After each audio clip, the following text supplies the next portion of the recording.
All right, well, let's turn the page then from CHL over to the NCAA boys. Let's start. We got St. Cloud fortunately advances in game 3 over UMD.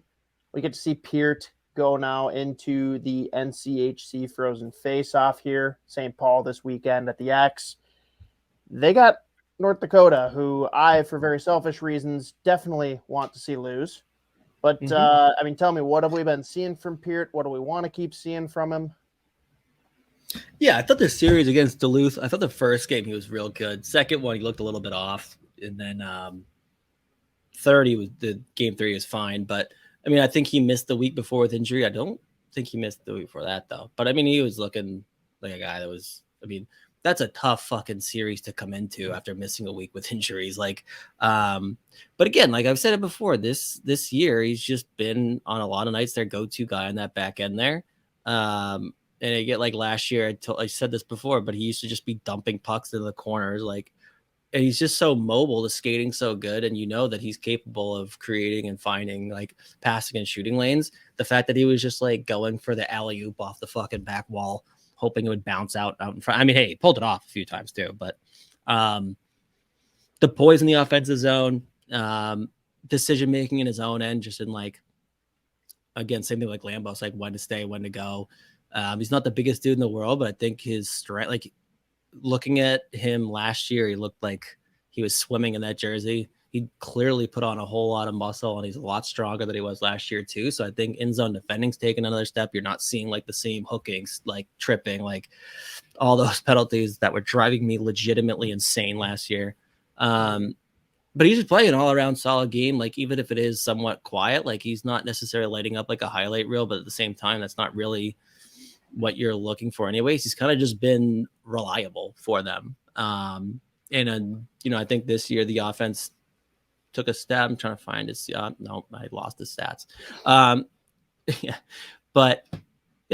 played really well. So this will be he's played a real well against North Dakota in the past. I remember that was like the last game before the World Juniors last year. And I think the last game, it was like, what's it, like a 4-point night or like 3 primary assists. And that was right when he started catching fire, ended up making the World Juniors team. So we'll see how that goes for him. North Dakota's playing really weird hockey this year.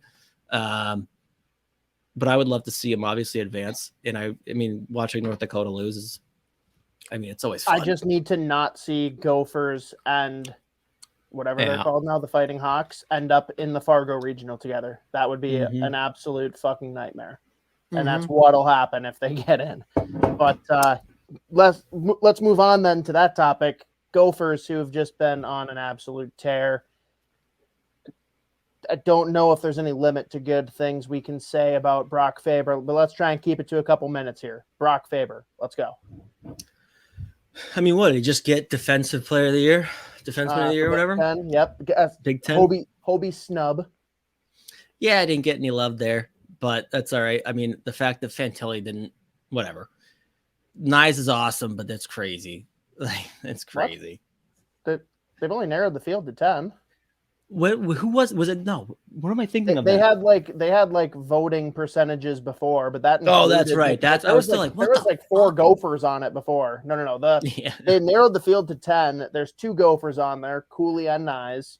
Fantilli's was on it there Ncaa as well. a Player of the Year? Is that what? Am I thinking of that? I don't know.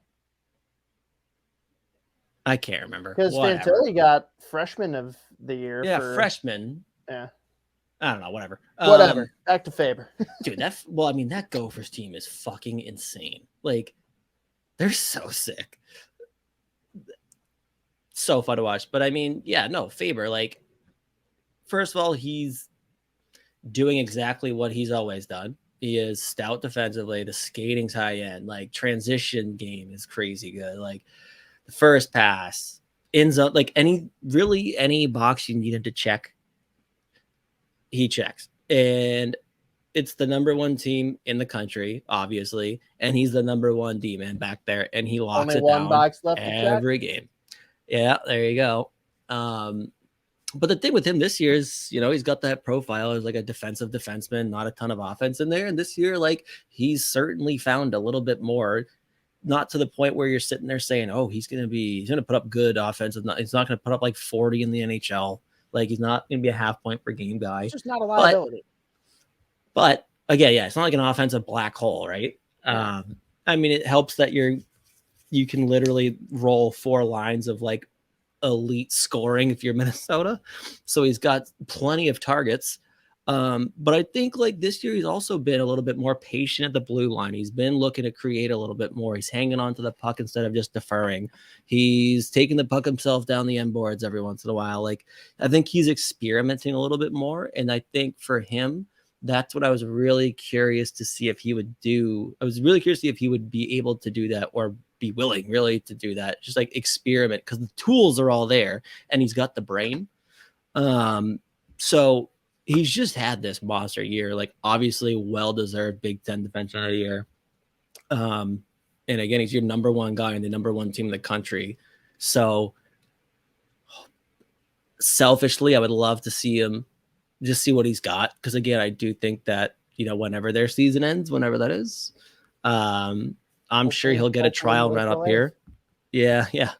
I'm sure he'll get that trial run just to see, obviously their plan isn't he's going to be a top 4 defenseman in the playoffs, but just to see like what it looks like against NHL players, I would like to have a few games of that. And I do think that that's their plan. I mean, I don't even looked at like cap implications or roster size or whatever, how many people, I don't even know if they can. I couldn't tell you. I haven't looked at any of that. I haven't looked at any of the fucking rules. The roster's going to be hurt, so it won't matter. Yeah, that's true.